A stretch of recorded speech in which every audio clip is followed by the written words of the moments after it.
राम ने वचन दिया था उसको जब कलयुग आ जाएगा,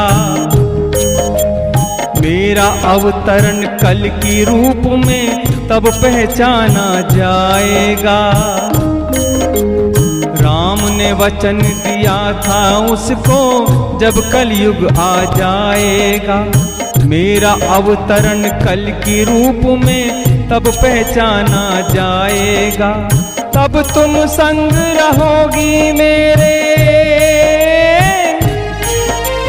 तब तुम संग रहोगी मेरे बन के प्राणाधार। कब आएंगे श्री कल की कर दुष्टों का संहार, कब आएंगे श्री कल की कर दुष्टों का संहार। हे मनुष्य, मैं वैष्णवी हूँ, मैं माँ हूँ और मैं अपने बच्चों के कल्याण की बातें सोचती हूँ और उसी के अनुसार काम करती हूँ।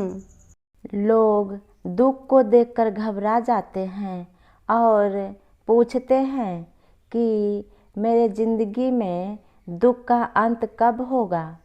मनुष्यों के जीवन में दुख और सुख तो आते जाते रहते हैं। वास्तविकता यह है कि सर्दी, गर्मी, सुख और दुख ये इंद्रियों के साथ जुड़े हुए अनुभव मात्र है जो अनित्य है। ये तो आते जाते रहते हैं।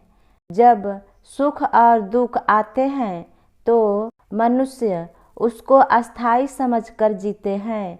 वे इस बात को भूल जाते हैं कि यह अनित्य है और यही भूल दुख का सबसे बड़ा कारण बनता है।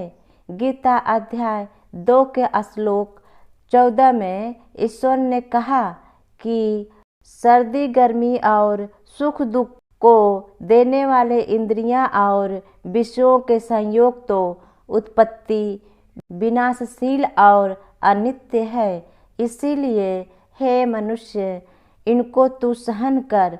अगर आप ईश्वर के इस रहस्यमय बातों को अपने जीवन में लागू करते हैं तो आप कभी भी सुख दुख, सर्दी या गर्मी से विचलित नहीं होंगे, क्योंकि उस समय आपको पता होगा जो परम सत्य है वो इन इंद्रियों से परे हैं। वे परमात्मा हैं जो नित्य है।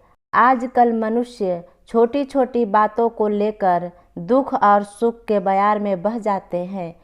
अगर लोग उनकी तस्वीर पसंद नहीं करते तो वे तुरंत उदास हो जाते हैं और यदि पसंद करते हैं तो वे अचानक से आनंदित हो जाते हैं।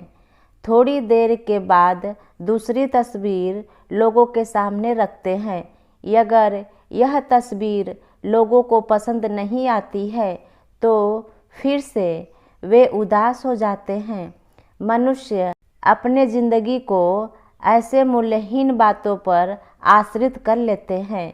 जरा सोचिए कि आज का मनुष्य जो तुच्छ बातों से सुख दुख के बयार में बह जाते हैं, उनको मैं क्या सलाह दूं, जबकि ये सुख और दुख दोनों ही अनित्य है। जब आप दुख के बोझ के नीचे दब जाएं, तब मेरी बातों को ज़रूर स्मरण कीजिए। इससे आपको सुख दुख के दुष्चक्र से अवश्य ही छुटकारा मिलेगा। तथास्तु, अर्थात ऐसा ही हो।